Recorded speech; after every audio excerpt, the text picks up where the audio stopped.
Do you recognize the connection between your subconscious mind and your health? This is so important to understand how our subconscious mind, the workings of our mind, affect our mental and physical health. So our psychology becomes our biology. Our psychology affects our physiology. This is so important. I'm Carla Elizondo. Thank you for joining me again Inside Talk Show. We're continuing the reading, starting chapter 2 today of Dr. Joseph Murphy's book, The Miracles of Your Mind. I'm excited to dive in. I'll read a little bit and then we'll chat about it just for a good 10 minutes here. The Subconscious Mind and Health, Chapter 2. The subject of mental therapeutics is creating a widespread interest all over the world at the present time. This was the late 60s, I believe, is when this book was originally written. And he's talking pretty much about mental health, mental therapeutics. If he only knew, cut to 2022. Mental health is pop culture now. So the subject of mental therapeutics is creating a widespread interest in all over the world at the present time. Man is gradually awakening to the healing powers resident in his subconscious mind. Our mind picture again. What he's saying is we are all becoming quite aware, and this was since the late 60s, probably before, but thanks to books, internet, spreading information across the world, it just spreads like wildfire. This knowledge that awakening to the healing powers resident in our subconscious emotional mind. Okay, that mind right there. It is a well-known fact that all of the various schools of healing affect cures of the most wonderful character. Let me read that again. It is a well-known fact that all of the various schools of healing affect cures of the most wonderful character. The answer to all that is that there is one universal healing principle, namely the subconscious mind, and one process of healing, which is faith. Faith, belief in something that you cannot see. This is why Paracelsus stated this great truth. Whether the object of your faith is real or false, you will nevertheless obtain the same effect. Whether the object of your faith be real or false, you will nevertheless obtain the same effect. Bob always used to say, Bob Proctor, my mentor, faith and fear both demand that we believe in something that hasn't happened yet. Faith and fear both require us to believe in something that's in the future that we can't see. Both faith and fear take the same effort, but they have very different consequences, not only in our outside life, but in this life here. Remember, everything we keep in this precious, precious garden of our mind, it's our garden. We're affected by it. We can feel it. You can feel what people have planted in their garden. Think of your family, think of your friends, think of your coworkers. What kind of garden are they growing? What does it smell like? What does it look like? What are we planting? What are you planting in your subconscious mind? Check in with how you feel. Check in with your results. If they're not to your liking, that's okay. You can change them. That's the beautiful thing. We can rip it all out, rip all the weeds out and replant. But that takes effort. But it also takes effort to sit there in a shitty garden and smell the stink. So Paracelsus, wonderful. Whether the object of your faith is real or false, you will nevertheless obtain the same effect. Both faith and fear require that we believe in something that hasn't yet happened, something we cannot see. It is an established fact that cures have taken place in various shrines throughout the world, such as in Japan, India, Europe, and the American continent. You will find many widely differing theories, each presenting indubitable evidences of healing. Obviously, to the thinker, there must be some underlying principle common to them all. Regardless of the geographical location or the means used, there is only one healing principle, and the process of every healing is faith. It's the belief. So, for example, I think is in Lourdes, France, the water, the healing waters in Lourdes. Is it the water? Is the water magical? Or is it people's belief in the water? It's like placebo.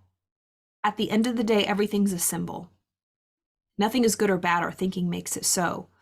What are we endowing an object, a thing, a location, a person with our faith or our lack of faith. When you believe in someone, you see what follows it, it agrees with that belief. But if you don't believe in someone and you don't trust someone, you will only see those aspects because they're highlighted. Remember, your mind is like a search engine, a Google search engine. We type in the search and it gives us all the results. So whatever you are seeing, it's in the Google search engine of your mind. And if you don't like what you're seeing or what you're surrounding, put another search in your Google search engine. It's all about focus. It's simple. We really think that what we're feeling, what we're experiencing, our emotions, is just because of what's happening. What comes first, the chicken or the egg? Why is this happening? How is anything created? How is any circumstance, situation, object, I don't know if my green cup is showing, created? How does anything come to fruition? How does anything manifest? How does anything take form in this physical world? It's first in the unseen. It's powered and driven through thought, through action. Everything is first a thought.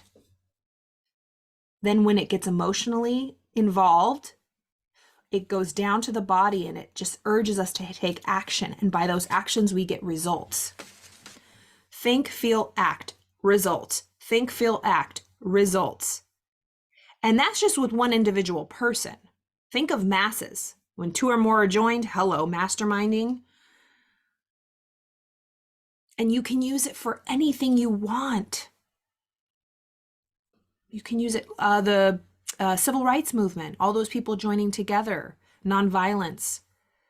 Look at the power they had. They believed their faith. They got together.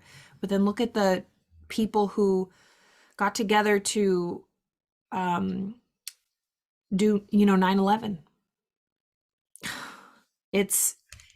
The law is impersonal. Whatever we focus on, whatever we want, that's given, that's planted in our heart and taken action, will create a result in our life. The issue is we don't believe that. We have a hard time believing that because we don't have strong enough muscles of the will, of focusing. The will is our capacity. It's our higher faculty to focus. The will. It's not willpower. It's the will. It's the magnifying glass in our mind. It's that higher faculty. We have,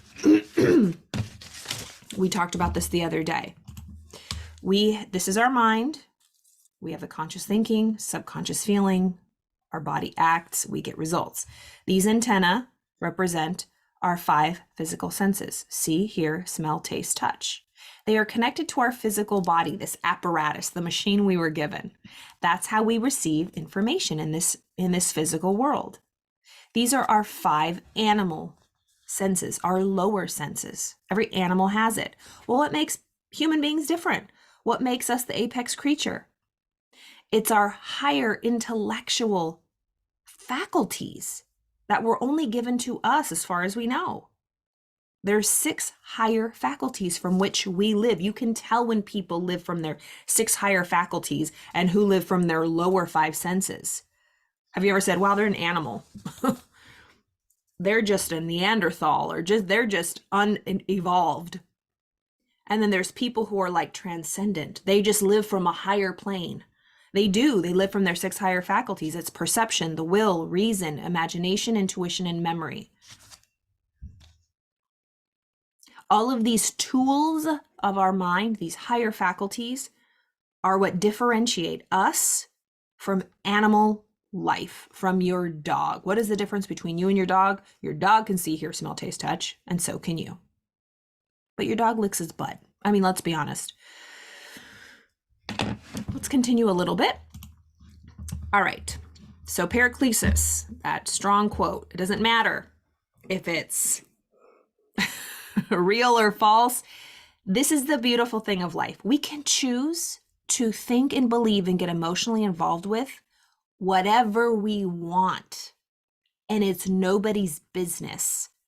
Now, if we get into if someone's hurting or killing other people, of course, but that's not what I'm talking about. People can dream and do and go for any and everything they want. doesn't matter.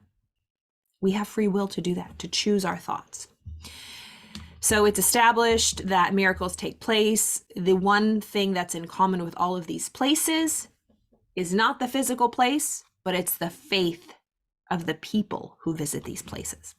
The first thing to remember is the dual nature of your mind. The dual nature of your mind, the duality, yin and yang, masculine, feminine, the duality of your mind.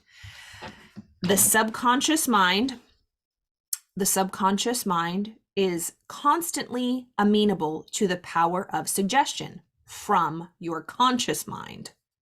It's always just friendly and saying, okay, it has its door open. Okay, our conscious mind, our thinking mind knocks on our subconscious mind. Can I come in? Sure. If it's a negative thought, sure, come in. If it's a positive thought, sure, come in. It doesn't care. It's like soil. It's like nature.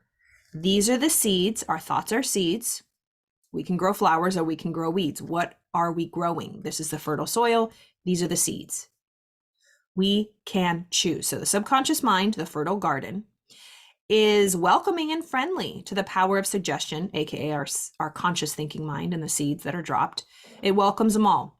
Furthermore, the subconscious mind has complete control of the functions, conditions, and sensations of your body. This is what runs the ship.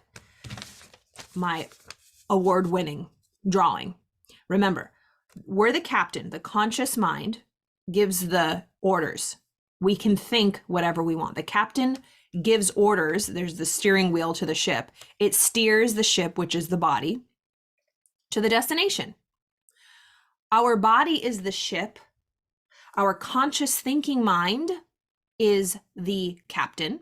The subconscious emotional or feeling mind is the steering wheel, and the ship moves accordingly. If you don't like your destination, change your course, change your route. How do you change your route? Through your thoughts. What are you getting emotionally involved with? So the subconscious mind has complete control over the functions and conditions of your body, aka the ship. I venture to believe that all of the readers of this book are familiar with the fact that the symptoms of almost any disease can be induced by hypnotic subjects by suggestion. For example, a subject in the hypnotic state can develop a high temperature, flushed face, or chills according to the nature of the suggestion given. By experiment, you can suggest to a person that they are paralyzed and cannot walk. It will be so. Pain can also be induced in any part of the body. By illustration, you can hold a cup of water under the nose of the hypnotic subject and tell him, "This is full of pepper, smell it." He will proceed to sneeze. What do you think caused him to sneeze? The water or the suggestion? This is so true. How many times do you have friends who they're afraid of something and they don't want to do something and they expect what they always get or their fear? And by doggone it, it always happens. And they're like, see, I told you. You're like, oh, you just know, like you know, that only happened because they were expecting it. We get what we expect. We truly do. We get what we expect. I love this phrase. Never expect something you don't want, and don't ever want anything you don't expect. Never expect something you don't want, and don't ever want anything you don't expect. Breaking that down. Don't ever expect anything you don't want, because if you expect it, you're going to get it. And if you don't want it, you don't want to get it. So don't expect anything you don't want, and don't want anything you don't expect. Because if you want it, expect it, because you're emotionally involved with it. Don't want anything that you don't expect to come, because it's like, be careful what you wish for. Be careful what you wish for. If you truly want it and you plan it in your heart of hearts, ooh, it's gonna come to pass. All right. If a man says he is allergic to Timothy grass, you can place a synthetic flower or an empty glass in front of the nose of such a person in a hypnotic state and tell him it is Timothy grass. He will portray the usual allergic symptoms. This indicates that the cause of the disease is in the mind. The healing of the disease can also take place mentally. We realize that remarkable healing takes place through osteopathy. I hope I'm pronouncing that right. Chiropractics, medicine, and naturopathy, as well as through all of the various churches. But we maintain that all of the healings are brought about through the subconscious mind, the only healer there is. And we'll end there for today. It's just like placebo.